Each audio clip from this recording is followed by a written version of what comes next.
My doctor just dropped that I've got depression symptoms. I mean, I kind of figured between work stress, life being a whole mess, and my marriage falling apart.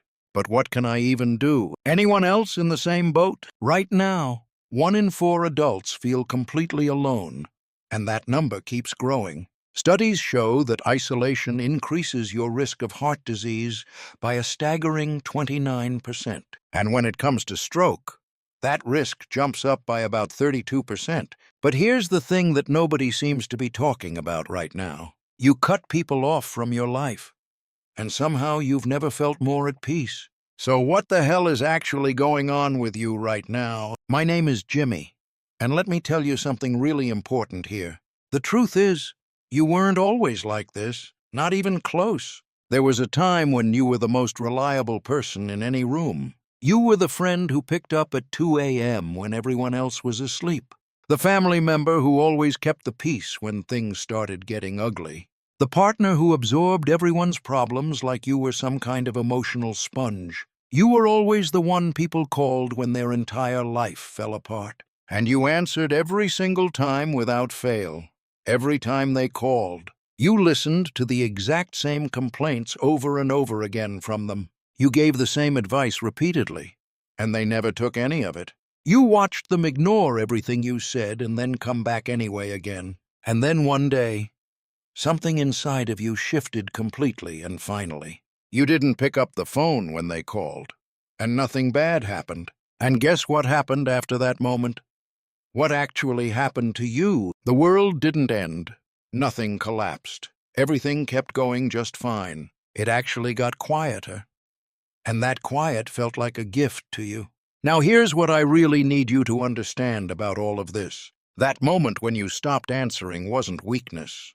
Not at all, actually. Your brain was doing exactly what it was designed to do for your protection. Psychologists have a specific name for this phenomenon, and it's fascinating. It's called the polyvagal theory, and it was discovered by Dr. Stephen Porges. Basically, your nervous system has several different modes that it operates in constantly, and one of those modes is designed specifically for protecting you from harm. When you've been emotionally drained too many times, your body starts responding. When people have taken more from you than they've ever given back to you, your brain doesn't wait for permission from you, it just acts automatically. It flips a switch inside you, and everything changes in that moment. It moves you from social engagement mode into what researchers call shutdown or withdrawal. This is what psychologists call withdrawal, pulling back from everyone around you, and conservation, saving your energy for yourself instead of giving it away. This doesn't happen because you're broken.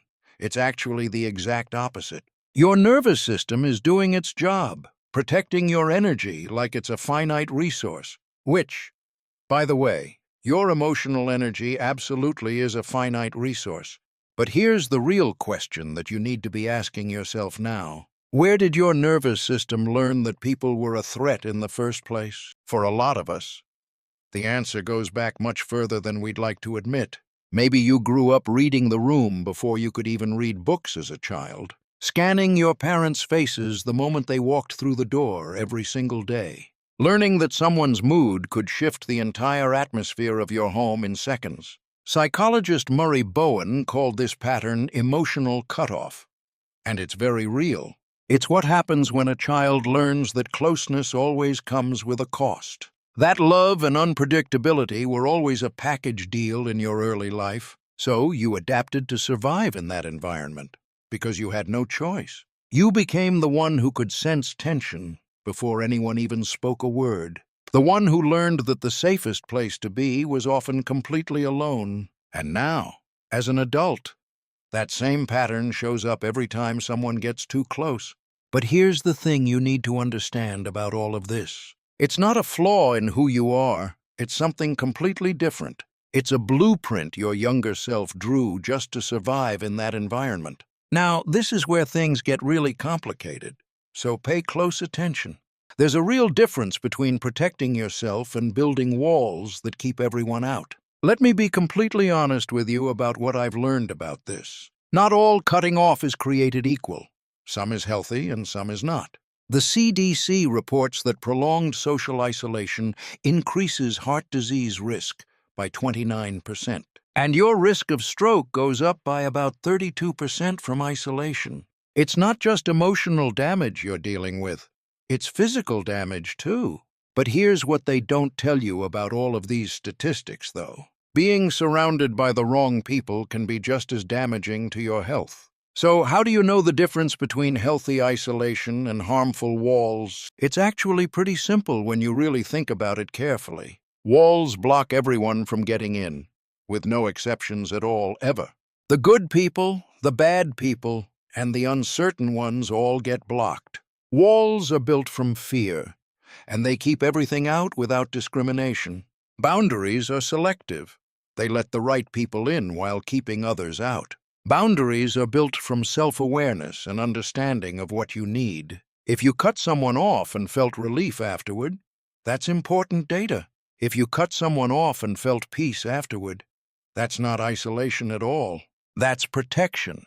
And there's absolutely nothing wrong with protecting yourself. The question isn't whether you should let people into your life again. It's which people actually deserve access to your peace and your energy. And chances are, you already know exactly who those people are in your life. You've been watching them for years, observing their patterns and their behaviors. Now, here's something truly fascinating about people who cut others off like you. You don't do it randomly. There's always a reason and a pattern behind it. You do it because you've become incredibly good at recognizing patterns in people. That friend who only calls when they need something from you. You noticed it. You spotted their pattern by month 2 of knowing them, every single time. That family member whose compliments always come with conditions attached to them somehow. You learned their rhythm years ago, and you remember it very clearly now. That person who love bombs you intensely, then disappears without any warning at all. You saw their cycle before it even completed, because you know the pattern. And there's actual science behind this ability that you have developed over time. A 2023 study in Nature Neuroscience found that early emotional stress creates heightened brain activity. In other words, your brain got really good at reading people accurately and quickly. University of Iowa researchers found that the frontal lobe works overtime in people with your background. You're not paranoid like people might say. You're actually perceptive and aware. You're not too sensitive. You're processing information at a very high level. You're processing social information at a level most people don't even access daily. That ability to sense when something is off with a person or situation, that's not a flaw in your personality. It's actually a strength. That's thousands of hours of data refined into an early warning system for you. And when that system tells you clearly that this person will drain your energy, you've learned to listen to it, and that's exactly what you should do. So no, you're not lonely, even though it might look that way to others. You're not broken. There's nothing fundamentally wrong with who you are. You're just selective about who gets access to your life and energy. And there's actually a word for what you're really experiencing right now. Society has a word for people like you. And it's usually not flattering. They call you isolated, withdrawn, antisocial, like something is wrong with you. But those words assume something is missing, that you're incomplete without constant connection. Here's a different word that actually describes what you're experiencing better. That word is solitude, and it's completely different from loneliness. Loneliness is the painful absence of connection that you actually want and need. Solitude is the peaceful presence of calm that you consciously chose for yourself. You aren't sitting alone wishing desperately that someone would call you right now. You're sitting in your space, finally able to hear yourself think clearly again. Your phone is quiet, and that quiet feels like relief to you, not rejection. The people who don't understand will say that you're running away from something, but you know the truth about what you're actually doing with your life. You're not running away from anything. That's not what this is about. You're running toward something better, something that you actually deserve to have. You're running toward peace, the kind of peace you've always wanted, toward clarity, the ability to think without all the noise around you. toward a version of yourself that doesn't exist in chaos and constant drama. That's not isolation that you're experiencing, it's something completely different. That is sanctuary, a safe space that you've created for yourself finally. And if you're watching this right now, wondering if there's something wrong with you, I need you to hear this clearly, so please listen to me carefully. There is absolutely nothing wrong with you. I need you to believe that. You are not cold, even though people might say that about you. You are not heartless.